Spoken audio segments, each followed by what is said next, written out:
두둥. 안녕하세요. 방송국 노예들의 왓플릭스입니다. 저는 오늘 진행을 맡은 꽁칠이고요. 로맨스를 추천하는 꽁칠이입니다. 숨이 장관이고. 무슨 일이랑? 라임이네. 네. 저는 미장센을 열심히 보고자 노력하는 김세우입니다. 네, 저는 스릴러를 좋아하는 창마입니다. 전 맛있는 음식이 나오는 콘텐츠를 좋아하는 칠범입니다. 네. 저희가 이제 처음 시작할 때 댓글 소개를 또 해드리고 있는데 좀 지났지만 제재 씨랑 같이 녹음한 거에 대해서 아이디가 참새라니입니다. 참새라니? 제재 언니 왜 이렇게 웃긴가요? 크크크크 진짜 뿜었습니다. 갑자기 네, 소름 나나. 돋았네. 저 세상 텐션이 네, 나나 이거 아니잖아? 뭐지? 네? 흉내 내봐. 나니? 아, 나나? 네, 나나? 나나? 이거 아, 아니야? 아, 이거 아니야? 이거 아니야? 역시. 네, 나나는 또 뭐야? 네, 대답을 해! 하이. 네, 나나. 저 세상 텐션이네요. 크크크. 하지만 영업은 유미허에 당하고 갑니다요. 예. 뭐야, 본인 영업한 거 지금 읽고 예. 싶어서 읽었죠. 네. 정말 마음이 따뜻해지는 댓글이었고요. 참새라니님 감사합니다. 네, 그리고 저희가 설문조사 계속 진행하고 있는데 무슨 설문조사인가요? 네, 저희 와플릭스 무병장수를 위한 설문조사입니다. 저희끼리는 매번 이제 참 재밌게 이야기하고 있는 것 같은데 듣는 분들도 재밌는지 궁금해서 어떻게 하면 더 재밌을지 여러분들의 의견을 구하는 설문조사고요. 저희가 기대했던 것보다 더 많은 분들이 해주셔서 너무 감사하게 생각하고 있어요. 혹시 아직 안 하신 분들이 있다면 해주시면 너무 좋을 것 같습니다. 저희 이 에피소드 올라가는 팟빵 팟캐스트 유튜브 페이지 본문에 링크가 들어와 있으니까 클릭해서 넣어주시면 참여해주신 분들 중 추첨을 해서 선물도 보내드리겠습니다. 오늘은 짝수화죠. 오늘의 주제는 뭐죠? 창만님? 뭐야? 왜 나한테 갑자기 화를 돌리세요. 정말 사회하시면서요. 너무하시. 연말에 보면 좋을 왓챠 넷플릭스 콘텐츠. 그렇죠. 뭐라고요? 네. 네, 맞습니다. 네, 이제 연말이잖아요. 그래서 연말에 보면 한 해를 이렇게 좀 마무리를 하는 이 마음에 좀 더 어떤 뭐 여러 가지 정리하는 데 도움이 된다던가 새해를 준비하는 데 어떤 힘이 된다던가 이런 어떤 의미 있는 연말에 보면 좋은 넷플릭스를 추천하는 시간을 가져보려고 해요. 저부터 하겠습니다. 저는 그 연말 마무리하려면 역시 겨울 영화 그리고 어떤 영국의 그런 크리스마스 또 분위기. 영국이에요? 그럼요. 그런 정말. 분위기 아니겠습니까? 그래서 크리스마스 하면 서양으로 가줘야 돼. 그럼요. 그래가지고 아니 칠범 이제 먹는 거 좋아한다고 하지 말고 영국 영화를 영빠인데 또 저 영국 음식도 좋아해요. 먹는 거 나와요, 안 나와요? 먹는 거 나와요. 그래서 먹는 거 잠깐 몇 초 정도 얘기할 거고요. 아이, 크리스마스는 먹는 거지. 그럼. 연말 먹어야지. 예, 근데 뭐 먹는 게 중심은 먹는 아닌데 되게 어떤 먹는 게 되게 어떤 중요한 소재로서 활용이 되는데 제가 가져온 거는 그 2002년에 나온 About a Boy라는 영화예요. 다들 보셨나요? 아니요. 아니야? 저만 봤나 봐요. 언제 봤어요? 그거 나왔을 때요. 아, 2002년에? 되게 옛날에 봤어요. 그래서 사실 잘 기억이 안 나요. 이게 누구 나오냐면 그 크리스마스 하면 떠오르는 러브 액츄얼리 그리고 브리짓 존스의 일기에 나오는 죄다 출연한 휴그랜트와 네, 거기에 죄다 출연한 휴그랜트와 원바디스 스킨스 그러니까 매드맥스로 유명한 니콜라스 홀트가 나오는데 니콜라스 홀트 12살 때예요. 그래서 진짜 너무 귀여워요. 그래서 그 맞아. 관전 기억난다. 포인트가 진짜 그런 상큼이를 보는 맛이 있는데 이 영화를 통해서 니콜라스 홀트가 원래는 그냥 전업으로 연기를 하고자 하진 않았는데 이 영화를 통해서 연기자를 직업으로 삼기로 결정을 했다고 하니까 정말 좋은 영화가 아닐 수 없습니다. 그래서 이 줄거리를 간단하게 설명을 드리면 그 휴그랜트가 연기하는 그 윌이라는 주인공은 그 돌아가신 아빠가 크리스마스 동요 하나를 대박 쳐가지고 아빠가 돌아가셨는데도 음원 저작권료만으로도 혼자 잘 먹고 잘 살 수가 있는 사람인 최고. 거예요. 그래서 한 번도 제대로 일을 해본 적이 없는 28살 부자 백수인데 혼자 사는 게 너무 즐거운 거야. 너무 즐거워서 집에 혼자 있어도 너무 바빠요. 칠범 같네요. 그러니까요. 저 너무 공감했어. 그래서 30분 단위로 그러니까 대충 사는 것도 아니야. 그래서 30분 단위로 유닛이라는 걸 짜가지고 머리 감기 1유닛, 뭐 TV쇼 보기 1유닛 이러면서 되게 바쁘게 혼자 정말 친구 같은데. 그러니까 행복하게 살고 있는데 이렇게 혼자 사는 게 재밌는데 주변 사람들이 왜 결혼이라는 무덤에 들어가지? 이러면서 진짜 이상하게 생각을 하면서 자신은 인간은 그냥 혼자 살 수도 있는 섬이라고 맨날 생각을 하는 사람이에요. 그래도 연애는 할 거 아니에요? 그래서 연애를 하다가도 진지한 그런 관계로 발전하려 치면은 이별을 고하는데 그런 진지하게 생각하지 않더라도 죄책감이 있잖아요. 이별을 고하는 사람한테는. 근데 그의 그런 이런 라이프 스타일에 딱 맞는 어떤 연애 상대 타입을 알게 됐어요. 그게 바로 그 싱글맘이에요. 그래서 우연히 미혼모를 사귀었는데 미혼모가 나 사실 애를 키우면서 너랑 연애하기 힘들 것 같아. 미안해 하면서 이별 통보를 당한 거죠. 그러니까 윌이 그래서 이렇게 죄책감을 갖지 않고 서로 깔끔하게 이별하는 관계가 있구나. 난 이제 싱글맘이랑 사귀어야지. 와. 이렇게 된 거예요. 그래서 싱글데디를 연기를 하면서 싱글맘을 사귀기로 결심을 하죠. 그래서 한부모 모임에 가서 자기는 싱글데디인데 이렇게 뭐 정말 위로가 되는 존재가 돼요 하면서 얘기가 시작되는데 거기서 어쩌다가 그 니콜라스 홀트가 연기하는 마커스를 만나게 돼요. 그래서 마커스는 엄청 의젓하고 마커스 엄마는 되게 우울증이 너무 심해서 자살 시도까지 하는 그런 분인데 마커스는 내가 없으면 엄마를 볼 사람이 있어야 되는데 2명은 좀 안 될 것 같다. 우린 3명이 있어야 돼. 근데 누구로 하지? 하다가 휴그랜트다. 저 휴그랜트를 우리 엄마의 남편 그리고 나의 아빠로 만들어야겠다. 그래서 매일 위를 찾아가면서 강차네. 혼자 사는 거를 좋아하는 위를 찾아가서 막 괴롭히고 이렇게 하면서 벌어지는 이야기입니다. 그래서 제가 너무 요즘 그 먹는 얘기를 안 한 것 같아가지고 먹는 거 하나만 좀 얘기를 하자면은 이 윌이랑 마커스랑 좀 친하게 된 계기가 뭐냐면 그 한부모 모임에서 윌이 어떤 여성이랑 잘 되고 싶어가지고 이렇게 데이트를 하려고 하는데 그 여성의 친구의 아들이 마커스였어요. 그래서 마커스 좀 돌봐줘 이러면서 셋이 억지로 데이트를 하게 되는데 거기서 마커스가 되게 이상하게 생긴 빵을 들고 우리 엄마가 해줬어요 이렇게 하면서 호수에 던지거든요. 근데 진짜 이상하게 생기고 진짜 맛없게 생긴 되게 큰 빵 위에 작은 빵이 얹어진 뭐지? 진짜 요상하게 생긴 빵이에요. 그래서 저는 엄마가 그냥 이상하게 만든 빵인가? 이렇게 생각을 하고 검색을 해봤는데 이게 실제로 영국에 있는 코티지 로프라는 빵이래요. 실제로 그런 빵이 있는 거예요? 네, 그래서 옛날에는 그렇게 영국인들이 많이 먹고 좁은 오븐 공간을 효과적으로 활용하기 위해서 빵을 이렇게 얹어가지고 그런 큰 빵 여러 개가 얹어진 형태의 모양으로 음식을 만들었었는데 요즘 사진이 궁금하다. 네, 요즘 또래들 이상한 잘못 만든 빵, 잘못 만든 빵. 진짜 신기하다. 무슨 뜻이야? 약간 밧줄같이 생겼다고 이게 해서 한 개예요? 그러니까 이 빵 위에 빵을 얹은 거예요. 그냥 그 좁은 오븐에다가 빵 여러 개를 그냥 얹고 구워버린 거예요. 우와. 이상한 빵이 거기 나와요. 그래서 이 빵이 어린애들한테는 되게 담백하고 웰빙스러운 맛이라서 어린애들이 별로 안 좋아한다는데 이게 그 극 중에서는 애가 빵을 엄청 큰 빵이잖아요. 빵 2개가 얹어진. 그래서 그걸 호수에 던지니까 오리가 맞고 죽어요. 오리가 맞고 죽어서 경비원이 와서 이거 누가 죽였어 오리? 이렇게 하는데 윌이 오리를 죽이려고 얘가 한 게 아니라 죽은 오리를 건지려고 하다가 보니까 빵을 이렇게 하게 됐다 이러면서 되게 보호를 해줘요. 그래서 그거를 마커스가 보고 되게 백수 이상한 한량 같은데 그 정도는 아니구나. 괜찮은 아저씨구나. 우리 엄마랑 연결시켜줘야겠다. 이렇게 생각하는 그런 빵이 나와가지고 나중에 중요한 빵이네요. 그럼요. 영국 가가지고 한번 먹어보려고요. 그래서 제가 그런 이 아빠가 될 것인지 안 될 것인지 이런 것이 그 나오는 영화인데 그렇게 뻔하진 않아요. 제가 결말을 얘기하진 않겠지만 그래서 그런데 제가 이 영화를 가져온 이유는 제가 이 영화를 대학생 때 봤을 때는 그 마커스 어린애한테 이입을 하고 봤거든요. 저는 그때는 혼자 어떻게 살아?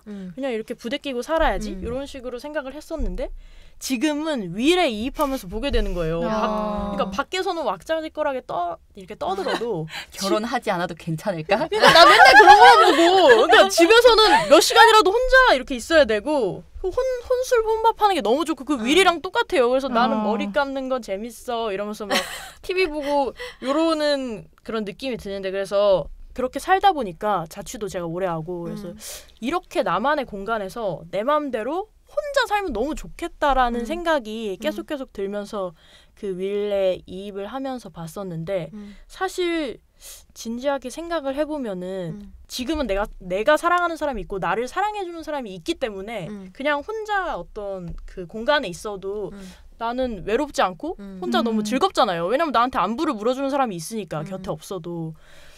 그래서 내가 진짜 혼자 살고 싶어 하는 걸까? 이런 생각이 다시금 들었고 윌도 마찬가지로 그런 생각을 하게 됐고 그래서 어쩌면은 그런 이 타인과 부대끼는 이 맛을 통해서 제가 많이 성장하고 또 행복감을 느끼는 것인데 제가 그런 걸 놓치고 있지 않았나 혼술혼밥에 미쳐가지고 그래서 내 자신의 행복을 위해서라도 이제 주변 사람을 돌아보면서 그런 걸 또 연말에 정리를 하고 싶어가지고 연말에 딱이네요. 그럼요. 이게 너무 아름다운 영화고 그 니콜라스 홀트가 너무 귀엽고 사랑스러워가지고 깨물고 싶어요. 너무 통통하거든요.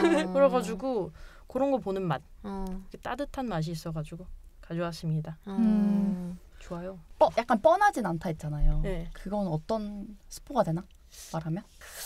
근데 이거 뭐 그렇게 근데 설정 자체가 흥미롭긴 한데. 근데 이것도 싫어하시는 분이 있을 수도 있는데 윌과 마커스의 엄마는 서로 관심이 없어요. 오. 네. 꼬맹이만. 네, 꼬맹이만 네. 그렇게 고군분투하고 결국 그러니까 이 나중에 되게 크리스마스 파티를 하는데 그것도 이상해요. 그 구조가. 그러니까 윌이 있고 마커스가 있고 마커스의 엄마가 있고 마커스의 아빠. 그러니까 생부가 또 갑자기 크리스마스 파티에 초대가 됐고 그 생부의 여자친구 아메리칸 스타일 아메리칸 아니지 참. 그러니까 죄송해요. 잉글랜드 스타일. 잉글랜드인데 아무튼 그 생부의 여자친구와 여자친구 엄마 이렇게 와서 같이 와우. 되게 진짜 따뜻한 서양이다 서양. 크리스마스 파티를 하는데 그래 결혼이 아니라 어떤 이런 형태의 공동체로서도 또 이렇게 생각해 볼 수 있지 않나 이런 생각이 들었고 그렇습니다. 그러니까 둘은 관심이 없어요. 아무리 노력하지만. 그게 재밌네. 가볍게 그냥 웃으면서 볼 수 있는 따뜻하게 연말에 보면은 좋을 것 같네요. 그럼요. 좋은 추천 감사합니다. 그렇죠 뭐. 네, 그러면 다음으로 창마가 이야기를 좀 해주세요. 네, 제가 가져온 콘텐츠는요. 영화고 왓챠에서만 볼 수 있는 파퍼신의 펭귄들입니다. 잠깐만. 칠봉은 아이고. 뭐 어디서 볼 수 있어요, 그거? 저 원래 넷플릭스도 볼 수 어바웃 있었는데 넷플릭스는 끝났고 왓챠에서 볼 수 있습니다. 네. 칠봉의 어바웃 보이는 왓챠. 창마의 파퍼신의 펭귄도 왓챠입니다. 왓챠 플레이에서 볼 수 있고요. 파퍼신의 펭귄이요? 네, 파퍼신의 펭귄? 펭귄들. 네. 와, 길어요? 생전 처음 들어보는 제목이에요. 아, 그래요? 네. 제목은 미스터 파퍼시의 펭귄이에요. 네? 파퍼스 펭귄스. 직역입니다. 와우. 네.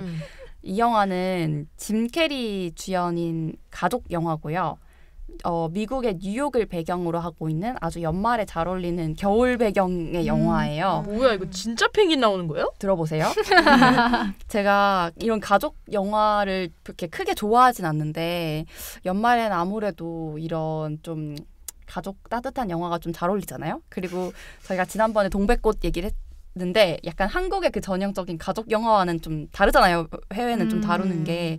물론 미국에서는 이게 또 식상하겠지만 아무튼 짐 캐리의 연기가 그러니까 영화 자체 구성은 조금 그 식상한 약간 미국의 가족 영화 그런 거 있잖아요. 왜 엄마 아빠가 너무 성공하기 위해서 다소 정신을 가족에게 놓고 살지만 가족의 소중함을 되찾는 어떤 그런 플로우예요. 하지만 그런 식상한 내용을 짐 캐리의 연기가 살짝 덮고 그리고 이 펭귄이라는 존재가 아예 없애버리는 식상함을 그런 아주 귀염뽀짝한 연말 영화입니다. 일단 짐 캐리가 맡은 주인공 파퍼 씨는 되게 성공한 사업가의 삶을 살고 있어요. 되게 열심히 일해서 그 비싼 뉴욕 땅에 엄청 좋은 집에 살고 있고 너무 일에만 몰두한 나머지 이혼당했어요. 전처가 있고 딸과 아들이 있는데 딸과 아들은 진짜 엄마하고 살고 있어요. 근데 이 파퍼 씨도 과거에는 어릴 때 아빠가 없었거든요. 왜냐면 아빠는 그 열정 넘치는 탐험가여서 항상 이 전 세계를 돌아다니느라 약간 부재했던 거죠. 근데 하여튼 그런 기억이 있는 파퍼 씨도 자기도 안 그러겠지라고 했겠지만 결국은 되게 막 일에 미쳐 있는 사람이 됐고 사실상 워커홀릭이라서 그 이제 가족과 멀어졌어요. 근데 하루는 이제 파퍼시 아빠의 약간 유품 같은 마지막 선물이 집으로 배송이 돼요. 그게 펭귄인 거예요? 그래서 이 박스 같은 게 있어요. 그래서 박스를 이제 아빠가 마지막에 남극에서 생활을 한 거죠. 그래서 남극에서 이제 아빠가 마지막 약간 유품처럼 이렇게 배송이 왔는데 이렇게 딱 열었더니 엄청 귀여운 펭귄 모형이 딱 있는 거예요. 아, 모형이야? 그래서 이렇게 펭귄을 딱 꺼냈어요. 근데 얘가 사실은 진짜 펭귄이었던 거예요. 어? 모형이 아니라 리얼 펭귄이었던 거야. 아니에요, 로봇? 진짜 펭귄. 살아있는? 남극에서 온 살아있는 생물체 펭귄이었던 거예요. 인형인 줄 알았으나 진짜 진짜 따로. 모형인 보내온? 줄 알았어. 네, 아빠의 영화에서는요? 진짜 실제로 펭귄이에요. 진짜? 진짜 펭귄이에요. 저는 CG인 줄 알았어요. 이제까지. 근데 저도 찾아봤더니 진짜 펭귄으로 찍은 거예요. 진짜 펭귄이 살 수 있어? 미국에서? 뭐 그러니까 동물학대 촬영을 아닙니까? 위해서만 어떻게 했겠죠. 그래서 오 마이 되게 갓. 말을 잘 듣는 어떤 그러니까 되게 이렇게 좀 조련이 돼서 방송에 나오는 오디션까지 거쳤대요. 그래서 그런 펭귄들을 와우, 섭외를 귀엽다. 했고 당연히 동물이니까 뭐 말을 뭐 이렇게 인간처럼 듣지는 못하잖아요. 그래서 그런 요소들은 조금 CG를 이제 한다거나 이런 식으로 보완을 해서 이거 뒤에 공개하려고 했는데 아무튼 진짜 펭귄이 이렇게 나온 거죠. 그래서 이 뭐야 이러면서 약간 이제 당연히 아연실색을 할 거 아니에요. 뉴욕 한복판 자기 집에 이제 펭귄이 오니까 그래서 이걸 대충 약간 버리려고 이 파퍼가 어떻게 이렇게 그런 거 있잖아요. 약간 실수네 하면서 버리는 식으로 이제 막 아파트 바깥에 버렸는데 막 관리인이 CCTV 돌려가지고 막 찾아줬어? 파퍼가 너무 좀 약간 장난끼는 표정으로 이렇게 멀리 밀어서 보내는 거를 보고서는 아, 님 집에 거다 이래가지고 돌려주고 막 이렇게 되는 거예요. 그래서 결국 안 되겠어. 남극으로 되돌려 보내야겠다. 그래서 그 아빠한테 이 애를 담을 상자를 달라고 해요. 그래서 아빠가 이렇게 보내와요, 상자를. 근데 상자를 딱 열었더니 그 안에 펭귄 5마리가 더 있었던 거예요. 그래서 아빠가 이제 마지막으로 펭귄 6마리를 그렇게 마지막 선물처럼 자기 아들인 파퍼한테 보낸 거예요. 왜 마지막이에요? 이제 거의 뭐 이제 약간 어떤 정리하는 느낌이었어요. 그래서 6마리 펭귄이 집에 들어왔으니 이제 막 얘들을 어떻게 물고기 보내야지 줘야지 해서 뭐. 처음에 이제 기관 같은 거 있잖아요. 뭐 알아보고 그러니까 동물을 좀 보낼 만한. 근데 막 여기저기 연락해봐도 다 이제 좀 각각의 어떤 이유로 다 거절을 당하는 거죠. 이게 쉬운 일이 아니었던 거예요. 그래서 이걸 어떻게 하지 하고 있는 와중에 이제 전처하고 왜 미국은 이혼해도 이렇게 잘 보잖아요. 아들이랑 딸이 이렇게 집에 왔는데 아들은 그걸 보고 자기 생일 선물이라고 너무 기뻐하는 거예요. 이 펭귄이 아빠가 자기를 위해서 선물을 사줬다. 이래서 그러면서 이제 펭귄이 그 집에 살게 되는 거예요. 파퍼랑 동거를 하게 돼요. 그러면서 겪는 일들이 나오는데 막 이게 기본적으로 가족 영화지만 되게 코미디 영화라서 그 짐 캐리가 되게 너무 연기를 잘할 거 아니에요. 그래서 그런 코믹한 연기도 되게 잘하고 막 패딩턴 영화처럼 펭귄 혼자 샤워 이제 시키려고 욕조에다가 막 얼음 엄청 받아가지고 물을 이렇게 틀어줘요. 근데 펭귄이 이렇게 장난치다가 물이 계속 나오고 그래서 화장실이 막 물로 가득 차고 그래서 나중에 문 열었더니 막 문 연 것도 아니야. 거의 그냥 자동으로 쏟아져서 나오고 막 그런 장면들도 나오고 막 펭귄이랑 같이 살려면 얘 먹이를 줘야 되잖아요. 뭐 물고기든 막 이런 것도 줘야 되고 온도도 유지해야 되고 그러다 보면 집이 막 꽝꽝 얼고 또 착하니까 파퍼씨는 그런 것도 케어하기 시작하는 거예요. 그러면서 이제 겪는 어떤 이야기들이 나옵니다. 그래서 이 과연 펭귄들은 다시 남극으로 돌아갈 수 있을지 그리고 아들은 어쨌든 자기를 위한 선물이라고 생각하고 있잖아요. 이 아들하고 또 어떻게 펭귄이 지내는지 그리고 펭귄들이 진짜 귀여워요. 6명이 6마리가 되게 엉덩이를 이렇게 팔을 이렇게 뒤뚱뒤뚱 거리면서 걷는데 얘네가 실수로 뉴욕 한복판에 나가기도 하고 집을 탈출해서 사람들하고 이렇게 만나기도 하고 그러면서 이제 파퍼씨가 이 펭귄하고 막 유대감 같은 거를 뭔가 펭귄하고 쌓고 자연스럽게 이 펭귄을 뭔가 매개로 가족하고도 약간 관계를 회복하는 이런 과정들도 나오고 되게 일밖에 몰랐던 사람이 어쨌든 펭귄을 뭔가 돌본다? 케어하게 되면서 또 아들하고 딸하고 이렇게 회복하는 과정들도 나오고요. 우리가 보통 크리스마스나 막 연말 생각하면 이상하게 뉴욕 같은 것도 많이 좀 떠올리지 않나요? 맞아. 아무튼 뉴욕의 네. 약간 트리 느낌? 연말에 그 뉴욕에서 막 상점 느낌? 재즈도 나오고 막 이렇게 반짝반짝거리는 따뜻한 느낌의 뉴욕에서 이 펭귄들이 막 뒤뚱뒤뚱 걸어가고 이런 것들이 나와요. 네. 그래서 이 영화는 어떤 되게 짐 캐리가 많이 살렸지만 더 귀여운 게 그 펭귄이고 이 펭귄의 귀여움만으로도 너무 재밌고 웃기고 그런 영화입니다. 그럼 이 영화를 끌어나가는 스토리는 그 펭귄이 어떻게 뉴욕에서 살아남을 것인가요? 약간 뉴욕에서 살아남기보다는 그 파퍼씨 내 집 안에서 이 파퍼씨 어떻게 동거를 하느냐 거고 어쨌든 되게 자연에 있어야 될 특히 남극에 있어야 될 애가 도시에 있는 거잖아요. 그 도시의 집에.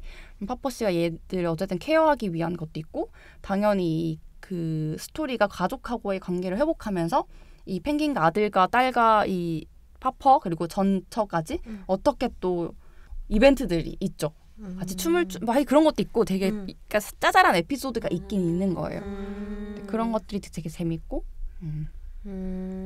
저는 이런 장르를 별로 안 좋아함에도 봤을 때 그냥 너무 귀엽고 그냥 가볍게 재밌게 웃으면서 볼 수 있는 영화였어요. 그래서 연말에 좀 잘 어울리지 않을까 해서 되게 소소하게 좋아하는 영화예요.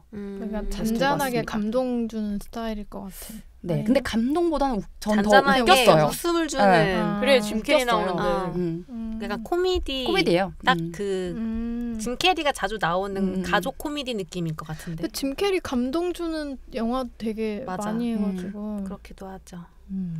처음에 저는 이터널 선샤인 생각했었는데 너무 유명해서 그러다가 유명해. 짐 캐리 뭔가 이렇게 생각하다가 파퍼 씨로 왔어요. 스릴러를 좋아하는 창마의 샤이닝 이런 거 할 수 펭귄 없으니 드라마. 연말은 펭귄으로 마무리해야지. 정말 귀엽답니다. 네, 아주 귀여운 펭귄들과 함께 연말을 보낼 수 있겠군요. 뭐야, 더 궁금한 거 없어요? 너무 약간 다 안 볼 것, 안 볼 거지?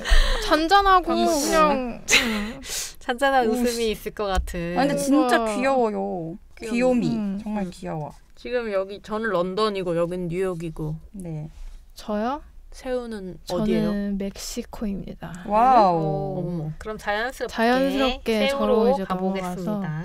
네, 제가 가져온 거는 로마입니다. 와우. 로마인데 멕시코예요? 네, 이게 이탈리아의 로마를 생각을 하시는데 그 와우. 로마가 아니고요. 사람 이름이에요? 아니에요. 멕시코. 그 멕시코의 멕시코 시티에 우와. 로마라는 지역이 있대요. 그리고 이 영화를 만든 알폰소 쿠아론 감독의 어린 시절을 반영해서 만든 영화라서 이 영화를 찍은 장소 근처에 실제로 감독이 산 집이 있었다고 하더라고요.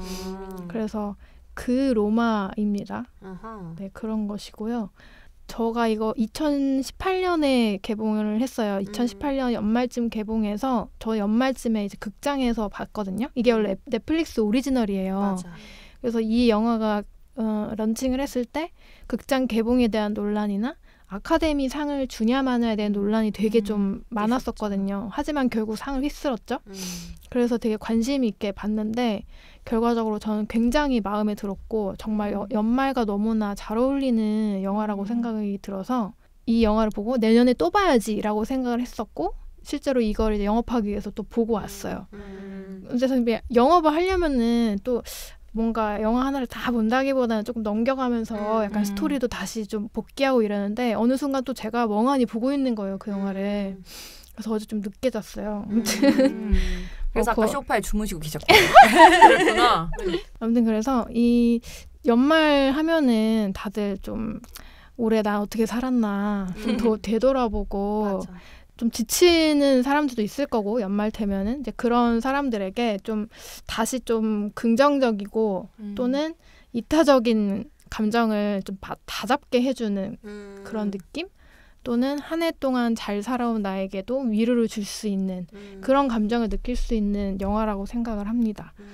이 영화는 평론들 같은 경우도 뭐 삶을 살아가는 거에 대한 얘기를 뭐 영화라는 매체로서 뭐 거의 최고로 잘 보여줬다라는 뭐 극찬들이 막 쏟아졌었고 근데 이야기가 사실 막 뭔가 엄청난 이야기는 아니에요. 삶이라는 게 그렇듯이 이게 영화가 70년대 멕시코시티에 있는 로마라는 지역에 사는 중산층 가정의 가정부인 클레오라는 여성의 삶을 이제 담담하게 따라가는 형식이에요. 근데 이 70년대 멕시코도 좀 약간 민주화 운동이라거나 이런 걸로 좀 정치적인 상황이 혼란스러웠다고 하더라고요. 근데 그런 배경이 뒤에 있고 그 시절에 있을 계급과 인종 뭐 또는 젠더 뭐 연대 뭐 삶 아무튼 뭐 모든 삶에 대한 이야기가 자연스럽게 다 녹아 있어요. 이 중산층 가정의 고용주죠. 고용주는 백인이고 클레오는 약간 인디언 쪽 같아요. 그래서 그런 배경들이 있고요. 감독의 자전적 이야기로 아까 했잖아요. 그래서 이 감독도 어려서 보모에 대한 애정이 되게 컸다 그러더라고요. 그래서 그 클레오라는 여성을 카메라가 보는 시선이 되게 따뜻해요. 그래서 저는 그런 거를 보는 것만으로도 좀 위로받는 게 있고 클레오는 고용인 중산층 가정에 집에서 살고 있어요. 그러니까 먹고 자고 하면서 가정부를 하고 있고 그 고용인 가족이 다 다정해요. 아이들도 한 3명이 있는데 클레오와 너무나 친하고 클레오를 사랑해요. 그리고 같이 일하는 친구도 같이 사는 친구인데 일도 같이 하고 사이가 굉장히 좋고 또 페르민이라는 되게 좀 당차 보이는 애인도 있어요. 되게 잘 지내 보이거든요. 근데 클레오 약간 수줍은 성격에 말수도 많이 없고 일을 되게 묵묵히 잘하는 타입이에요. 그래서 별일 없이 잘 지내고 잘 놀고 이러는 중에 별 일이 생겨버렸는데 그게 뭐냐? 생리를 안 하네? 그냥 뭐예요? Why? 생리를 안 해. 하나지 뭐. 그래서 난감. 페르민한테 얘기하는 거지. 되게 말수 적은 그 클레오가 좀 생리가 늦어지는 것 같다. 그랬는데 약간 반응이 애매한 거야. 약간 애매해. 그리고 이게 임신을 했다고 해버리면 자기가 일하는 거에 약간 지장이 올 수 있잖아요. 그래서 그거에 대한 근심이 또 생기기 시작하는 거예요. 그렇게 근심이 깊어지지만 자기는 또 집에 가서 아이들을 돌보고 뭐 집 청소를 해야 되고 뭐 그런 상황인 거죠. 그리고 그런 클레오의 주변에 또 되게 좀 특징적으로 다가오는 사람이 있는데 그게 그 고용주 가족의 사모님이에요. 소피아라는 이름을 가진 여성인데 소피아도 그냥 잘 사는 집안의 사모님이니까 되게 별 걱정이 없을 것 같은데 이분도 약간 근심이 있는 것 같아. 왜? 남편이 약간 이상하네? 남편의 행동이 약간 이상해. 왜? 뭐가 이상한지는 영화를 보면 알 수 있지만 뭐 대충 예상하는 거일 수도 있고요. 예상 딱 하나밖에 생각 안 나는데. 그쵸? 덜덜. 근데 후덜덜. 그래도 이 소피아도 이 자식들 3명의 자식들과 또 어머니랑 같이 살아요. 그래서 엄마와 그 고용한 사람들도 챙겨야 되는 입장인 거예요. 아빠가 막 집에 잘 안 들어와 맨날 출장 가고 그래서 본인이 다 이렇게 막 해야 되는 거예요. 그래서 결국 이 영화는 이 두 여성의 이야기를 중점으로 돌아가거든요. 그래서 두 사람은 어떻게 될지 이거는 영화를 보신다면 직접 확인하실 수 있고요. 뭐 엄청난 것은 아니지만 스토리 자체는 이 또 특징적인 게 뭐냐면 흑백 영화예요. 모든 것이 흑백이에요. 근데 흑백 영화라고 하면은 약간 지루하다거나 좀 재미가 없다라는 인식이 있잖아요. 저도 좀 있는 편이었는데 그런 거를 걱정하신다면은 접어두셔도 될 것 같아요. 이거 언제 영화인데요? 2018년 얼마 안 돼서 작년 개봉. 이게 일단 시각적으로 4K로 찍었거든요. 그 시절 멕시코시티에 진짜 그 다채로운 그런 느낌 있잖아요.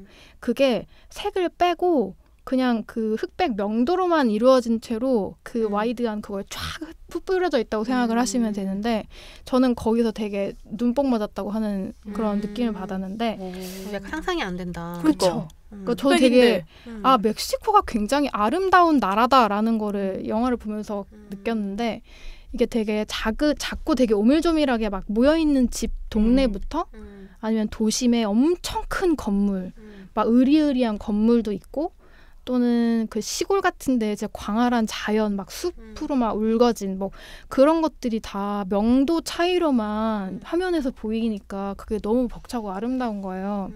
그래서 저는 지루하다는 느낌을 전혀 못 받았고 이게 시간도 한 2시간이 좀 넘는데 전 되게 빨리 갔어요. 시간이 푹 빠져들어가지고. 그리고 그런 시각적 이미지에 더해서 음악이 또 돌비 애트모스로 찍었대요. 그리고 이게 상영 조건이 되게 까다로워서 또 약간 이슈가 됐었나 본데 웃긴 거는 음악이 없어요. 진짜? 오로지 그런 생활음 있죠. 앰비언스 같은. 영화 안 내내? 지루해요? 네. 어떻게 그럴 수가 안 있어? 지루하다니까? 뭐 신기한 게 막 대단하다. 이게 음악이 없으니까 그 영화 안에 모든 음향들이 이렇게 귀가 딱 펴져가지고 들리는 느낌 있죠. 뭐 약간 걷는 소리도 그렇고 뭐 빗질하는 소리 또는 뭐 빨래 터는 소리 아니면 그냥 들리는 그런 사람들 소리 있잖아요. 그게 진짜 막 꽉 차 있어요. 공간이. 그래서 이거 보면서 이건 정말 비주얼이든 뭐든 아무튼 최고다라는 생각을 했었고. 그쵸, 흥미롭죠. 그리고 영화 개봉했을 때 되게 좋다고 막 말은 진짜 많았었어요. 그래서 이게 넷플릭스에서 런칭한 거긴 하지만 무조건 극장에 가서 보세요라는 후기들이 굉장히 많았고, 그래서 이렇게 보다 보면은 시간이 후딱 가는데 또 막상 보면 잔잔하지도 않아요. 클레오와 소피아가 위기를 겪고 그 위기를 어떻게 극복하는지 내가 좀 보면서 따라가다 보면은 클라이맥스를 지나서 여운이 엄청 남는 영화거든요. 저도 이 영화의 그 마지막 장면을 굉장히 좋아하는데 되게 수줍고 말이 거의 없어요. 클레오가 남들이 말하면 그냥 웃기만 하고 약간 끄덕끄덕하는 정도고 애들이랑 얘기할 때 잠깐 말하는 수준이에요. 근데 이 친구가 마지막에 본인의 입으로 하는 말들이 굉장히 울림을 많이 줘요. 그러니까 그 대사도 사실 엄청난 것들이 아닌데 영화를 보면서 그 쌓아온 감정들이 거기서 같이 이제 클레오랑 터지는 느낌을 받을 수 있어요. 그래서 이걸 이제 극장에서 지금 보기는 힘드니까 집에서 날 추울 때 이렇게 따뜻하게 이렇게 담요 이런 거 덮고 간식거리 좀 먹다가 그냥 클레오의 삶을 지켜보다가 나중에 같이 감정적으로 이렇게 빵 한번 해주시고 여운을 길게 느끼시면 되는 영화입니다. 그리고 매년 또 봐야지라는 생각이 들 거예요. 이게 뭐 장르가 뭐예요? 장르라고 하면 드라마? 뭐라고 해야 될까? 드라마겠죠? 이게 약간 다큐 같은 느낌도 있는 게 클레오가 배우가 아니에요. 직업 배우가 아니고 이 영화에서 처음 이제 연기를 한 사람이고 거기에 등장하는 사람들도 직업 배우가 많이 없다고 하더라고요. 그래서 엑스트라 같은 경우도 다 실제로 거기에 이제 뭐 직업에 종사하는 사람들이 그냥 엑스트라로 등장한 경우가 많고 그래서 좀 되게 현실적이고 날것인 느낌이 있어요. 약간 가버나움 생각난다. 약간 그런가? 그것도 다큐멘터리는 아니지만 약간 그 바로 그 진짜로 난민 아이를 캐스팅해서 연기를 하고 이랬잖아요. 약간 그런 방식이랑 비슷한 느낌이네요. 근데 가버나움은 좀 더 현실적이고 괴로운데 로마는 약간 흑백이라 그런지 모르겠는데 좀 꿈꾸는 느낌도 있거든요. 그리고 정말 내가 감독의 기억에 살짝 이렇게 갔다 온 느낌도 있어요. 그래서 좀 약간 몽환적인 느낌도 좋고 영화 내에서 그런 몽환적인 느낌을 받을 수 있는 사건도 하나 있어요. 근데 뭔가 흑백의 전문 배우 아니고 약간 장르 드라마 같고 다큐멘터리 같은데 안 지루해요? 진짜? 신기하죠. 너무 신기한데? 신기하죠. 일단 저는 그 비주얼이 너무 좋아가지고 눈으로 계속 이렇게 쫓아다니느라 처음에 되게 몰입을 했거든요. 뭐 예를 들어서 클레오가 도시의 시내에 있는 극장에 뭐 영화 보러 갈 때 막 와다다다 뛰어가는 장면이 있어요. 근데 그걸 카메라가 아무런 기계 없이 그냥 틸트로 그냥 쫓아가는데 그 뛰어가는 그 클레오 뒤로 멕시코 그 가게들이 엄청 오밀조밀하게 다 막 있어요. 그리고 사람들도 엄청 막작거라게 막 하고 얘기하고 뭐 팔고 막 이런 거. 또 그런 거 보면은 그냥 씬은 클레오가 뛰어서 극장에 간다 이거일 거 아니에요. 근데 그 사이가 다 차 있는 거예요. 꽉꽉. 그런 느낌인 거죠. 그리고 이제 그 70년대 정치적 상황 얘기를 드렸었는데 집회? 시위 장면도 나오는데 그런 것도 일단 큰 사건 중에 하나고 저는 지루할 틈이 없었어요. 여백이 없었어요. 여백이 있지만 없다는 뭐 그런 요상한 말인데 그 그랬습니다. 로마 포스터 있잖아요. 네. 이들은 다 누구예요? 여기가 이제 그 클레오와 클레오의 그 가족들인 거죠. 클레오가 일하는 집의 가족. 이 포스터가 굉장히 여운이 큰 장면입니다. 그 개봉했을 때 사실 되게 봐야지라고 생각했었는데 약간 마음을 먹어야 볼 수 있는 영화 같은 느낌이 있었어요. 좀 흑백이기도 하고 좀 뭔가 무거울 것 같은 느낌이 들어서 선뜻 플레이를 못 해보고 있었던 것 같아요. 근데 본 사람들이 제 주변에 다 너무 좋다고 하더라고요. 생각보다 슬슬 볼 수 있어요. 그냥 제가 어제 보면서 무슨 생각했냐면 그 영화를 보는 동안 되게 좋으니까 이거를 그냥 틀어놓고 생활을 해도 괜찮겠다는 생각이 들더라고요. 저는 일단 되게 이미지를 너무 마음에 들어 해가지고 약간 그 알폰소 쿠아론 감독이 그래비티로 그쵸. 상 한번 휩쓸고 차기작으로 이거 찍은 거잖아요. 이 사람의 인생 작업 같은 게 이 로마 프로젝트라고 하는데 그랬을 것 같다는 생각이 드네요. 뭐 제작 때문인지 연출 때문인지 모르는데 아무튼 감독이 촬영도 하고 편집도 하고 각본도 쓰고 그냥 뭐 약간 다 거의 했어요? 다 하는 촬영을 직접 했어요? 네, 촬영을 직접 했대요. 그래서 뭔가 기교가 뭐 보이는 건 아닌데 저는 그 기교 없음이 훨씬 더 매력이 있었다고 생각하거든요. 그래서 이거 나왔을 때 넷플릭스로 봤어요? 아니요, 나 극장에서 보고 극장 뭐에서 봤어요? 다 상영 거부했다는데? 개봉했는데 시네큐브에서 봤다. 광화문에 있는 그런 예술 영화관 있죠. 거기서 봤었어요. 왜 거부했지? 넷플릭스 거라서? 약간 아카데미에서 논란이 많았대요. 이게 잔인해서? 제작비에 뭐 되게 많은 비율을 홍보에만 뭐 썼다거나 아니면 아카데미 상에 출품할 수 있는 조건만 살짝 뭐 했다 뭐 이런 식으로 논란이 있었다고 하대요. 근데 그랬군요. 재개봉하면 저는 또 가서 보고 싶어요. 최대한 큰 화면과 좋은 사운드로 더 보고 싶은 마음이 있어요. 근데 안 해주겠지? 영화관에서 보기 힘든 작품일 것 같네요. 그래서 연말 정리하기엔 정말 좋은 영화입니다. 그리고 되게 재밌는 포인트 있는데 그 그래피티 감독이잖아요. 네. 그래서 영화 안에 그래피티의 패러디 같은 있어요? 장면이 있어요. 나 이제 그래피티 봤지롱. 약간 재밌어 그거. 약간 70년대 그래비티라면 약간 이런 재미있는 씬이 있어요. 궁금하시면 보세요. 약간 네. 어떤 평 중에 막 그런 거 있었어요. 약간 나를 키운 뭔가 여성들에 대한 막 그런 느낌이었다고 맞아요. 이게 해서 여자들의 연대에 대한 주제가 굉장히 커요. 뭐 감독이 그런 여성들을 위해 바친다고 아예 뭐 대놓고 그냥 홍보용으로 얘기할 정도니까. 그래서 그 아이들 중에 약간 감독의 자아 같은 그런 아이가 한 명 나와요. 그래서 그 아이와 클레어가 둘이 대화 나누는 것도 되게 재밌거든요. 그래서 요거는 말씀 안 드리고 직접 보시길 바랍니다. 네, 알겠습니다. 네, 이번 기회에 로마 다시 도전을 해봐야겠네요. 그렇죠. 궁금해집니다.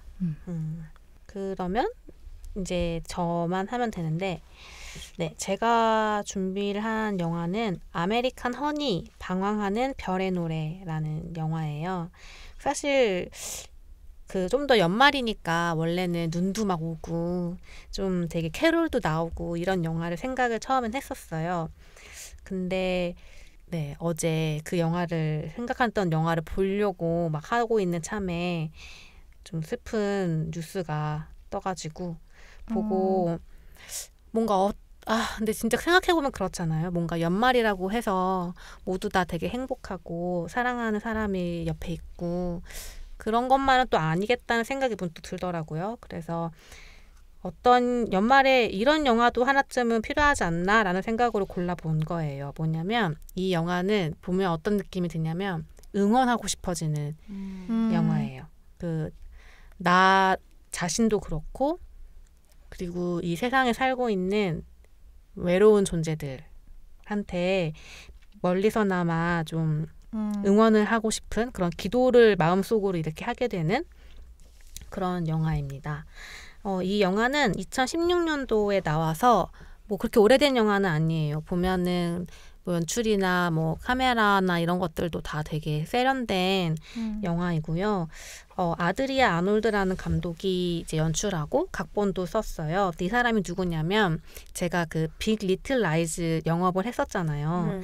그 빅 리틀 라이즈 시즌 2를 연출하게 된 감독이거든요. 그래서 이 사람이 이 영화가 제일 큰 이제 어떤 밑거름이 돼서 요즘 세계적으로 되게 손꼽히는 되게 능력 있는 여성 연출가거든요. 그래서 이 사람의 되게 출세작이에요.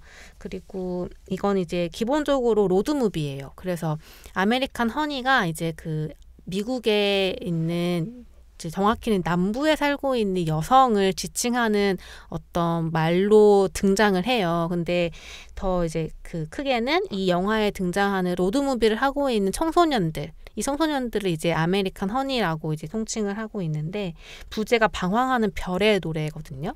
근데 이 영화의 주인공이 스타라는 여자아이예요. 이름이 스타. 근데 이 스타가 어떤 캐릭터냐면 엄마는 마약 중독으로 죽었고 아빠가 아무래도 양아빠 같아요. 같아요. 정확하게 이 혈연 관계가 그 정리는 안 되는데 아마도 양아버지인 것 같고 이 양아버지 밑에서 자기와 그 배가 다른 그 두 어린이 꼬맹이를 돌보고 있는 소녀로 나와요. 18살 소녀로 나오는데 당연히 이 아이들을 돌보는 부모가 없죠. 근데 아빠는 완전 건달이거든요. 그래서 이 여자 아이 스타가 동생들 데리고 다니면서 막 쓰레기를 뒤져가지고 먹을 만한 것들을 찾고 이제 그러면서 이제 삶을 살고 있었어요. 얼마나 그 답답하고 벗어나고 싶어요. 게다가 이 아버지라는 작자는 막 얘한테 스타한테 먹을 거 갖고 오라고 하고 뭐 스타가 음식을 차려주면 그거 먹기나 하는 그런 진짜 쓰레기 같은 사람이에요. 게다가 자꾸 만져 스타를 찝쩍거리고 만지고 막 그래요. 그러니까 스타는 이 끔찍한 삶을 벗어나고 싶어하는 아이인데 어느 날 동생들이랑 같이 이렇게 있다가 그 벤이 하나 쑥 어떤 마트를 향해 들어가는 거 보게 돼요. 근데 이 벤에 타고 있는 남자랑 눈이 마주치는데 약간 그런 거 있죠. 그 운명적인 끌림 같은 거 느낀 거예요. 둘이 서로. 이게 샤이아 라보프예요? 그렇죠. 그게 샤이아 러버프입니다. 그렇구나. 네, 그게 이제 제이크라는 캐릭터인데 둘이 약간 서로 굉장히 첫 만남에 이제 끌리는 거예요. 이제 그런데 이제 이 제이크가 알고 봤더니 이 벤을 타고 다니면서 잡지를 팔고 다니는 사람인 거예요. 얘도 이제 그 나이가 많지 않은 그 또래의 남자로 나와요. 근데 이 벤에 제이크뿐만이 아니라 한 10명 정도 되는 청소년들이 타고 있어요. 이 아이들이 전부 다 미국 곳곳에서 온 가출 청소년들인 거예요. 그래서 이제 제이크가 스타한테 너도 같이 갈래? 내가 너 취업시켜줄게. 우리 잡지 팔러 돌아다니고 있어. 라고 하는 거예요. 그러니까 스타가 뭐 그런 직업이 다 있냐? 이러면서 처음에는 거절해요. 근데 집에 돌아와서 이제 자신이 살고 있는 이 집과 꼬라지를 보니까 못 견디겠는 거예요. 그래서 그 어린 동생들을 데리고 이 어린 동생들의 이제 엄마한테 애들을 맡긴 다음에 도망치듯이 나와요. 그래서 제이크가 있는 그 밴 가가지고 같이 여행을 떠나기 시작합니다. 이제 그러면서 벌어지는 일들이 쭉 이제 나오는 거예요. 근데 이 영화에서 제일 좋은 점은 카메라가 말도 안 돼요, 진짜. 카메라가 이 영화가 나오고 나서 진짜 많은 평론가들과 이 영화를 좋아하는 사람들이 다 촬영을 진짜 극찬을 했어요. 카메라가 이 로드무비를 따라가는 방식이 이 청소년들의 그 얼굴들을 너무 잘 잡아요. 되게 클로즈업들을 너무 잘 잡고 그 여백이 있어요. 그래서 이 연출의 특징인 것 같은데 빅 리틀 라이즈도 보면은 그런 자연이라던가 이런 것들 연출을 되게 잘하거든요. 이것도 로드무비를 이렇게 따라가는데 로드무비니까 더 이제 여행지 그 나오잖아요. 새로운 장소들이 그 장소들의 풍경이라던가 그 차를 타고 이동할 때 보이는 차창 밖의 풍경 그리고 그 차 안에서 막 힙합 노래 틀고 막 노래하고 춤추고 엉덩이 흔들고 하는 그 아이들의 어떤 모습들 그리고 그거를 보고 있는 스타의 어떤 그런 공허한 어떤 눈빛 뭐 어떤 호기심으로 빛나는 눈빛 뭐 이런 어떤 얼굴들 이 10대 청소년들의 얼굴들을 너무 잘 잡아요. 그래서 보면은 그거 카메라만으로도 너무 전달되는 그 감정들이 있어요. 그래서 어제도 저 이제 두 번째 이제 본 거였는데 정말 첫 컷부터 약간 숨이 막혀. 진짜 이 아이의 그 삶의 그 빈곤함과 이런 그 찐득찐득한 그 가난이 너무 느껴지거든요. 카메라만 봐도. 그래서 그런 것들을 보면서 아 진짜 카메라 잘했다라는 생각이 너무 많이 들었고 이 소녀가 이제 이 제이크랑 사랑을 느끼면서 시작되는 여정인데 당연히 그 여정에 여러 가지 이제 경험들과 변화들이 있어요. 마지막에 가면 이제 어떻게 이 감독이 이 아이들을 담아내고 있는가가 여실히 느껴져요. 근데 그 시선이 저는 너무 좋거든요. 이 감독은 제가 느끼기에는 쉽게 위로하지 않는 감독이에요. 근데 현실을 되게 직시해요. 외면하지 않고 그들의 힘든 삶을 비추지만 작은 어떤 희망의 끈을 놓지 않고 있다는 게 느껴지는 그런 연출입니다. 그래서 보면 제가 예전에 제 최애 콘텐츠 중에 하나로 소설 얘기를 했었던 게 생각이 나는데 김현수 작가의 세계의 끝 여자친구라는 작품을 소설 얘기했었어요. 근데 거기에도 그 작가가 쉽게 위로하지 않기 위해 이런 이야기를 만들고 소설을 쓴다는 게 표현이 나왔었거든요. 그래서 저도 어떤 걸 만들 때 현실을 직시하지만 뭐 절망하지 않고 하지만 쉽게 위로하지 않는 콘텐츠를 만들고 싶다는 생각을 늘 하거든요. 얼마나 잘하고 있는지는 모르겠지만. 근데 이 영화가 정말로 그런 영화예요. 그래서 뭔가 연말에 남들 다 되게 행복하고 한 해를 되게 멋지게 마무리하는 것만 같이 느껴진다면 이런 영화를 보면서 나도 되게 수고했고 힘들었던 순간순간들도 난 최선을 다했고 절망할 필요 없다. 그래도 삶은 이어지니까 라는 마음으로 나와 또 다른 사람들을 응원하는 마음을 가질 수 있지 않을까 해서 들고 와봤습니다. 혹시 새드 엔딩이에요? 안 돼요. 스포잖아요. 스포잖아요. 아우 스포노. 근데 왠지 보니까 해피엔딩은 아닌데 그렇다고 새드엔딩도 아닐 것 같아. 뭔가 쉽게 보세요. 위로하지 않는다고 했으니. 마지막 장면이 너무 좋아요. 마지막 장면이 정말 너무 좋고 어제 저의 감정과도 너무 잘 합이 맞았어요. 마지막 장면이. 뭔가 되게 좀 정신적으로 편할 것 같지는 않은데 맞아요. 보고는 편하진 싶다. 않아요. 보면서 한숨도 나오고 그래 진짜 그 미국의 어떤 화려함 뒤엔 저런 면들이 있지라는 생각을 계속 하게 되는데 그럼에도 쉽게 절망하지 않게 되는 않아야 한다라는 생각이 드는 네, 그런 영화예요. 플로리다 프로젝트 그것도 약간 그런 느낌. 맞아. 보고 나면 마음이 힘들죠. 근데 그래도 이 감독은 보면 항상 그게 있어요. 그 이런 빈곤한 현실 어두운 면을 비추려고 하는 그 마음이 느껴져. 그래서 되게 좋아요. 이거 영화가 나왔을 때 이 영화 이제 연출도 되게 그 확 주목받았고 또 하나는 이 스타라는 소녀 있잖아요. 이 주인공이 너무너무 매력적이에요. 샤샤. 저 이 배우 이슈된 거는 기억나요. 이 주인공을 보고 있는 것만으로도 약간 좀 즐거운 느낌이 있기는 해요. 뮤지컬 영화인가요? 아니에요.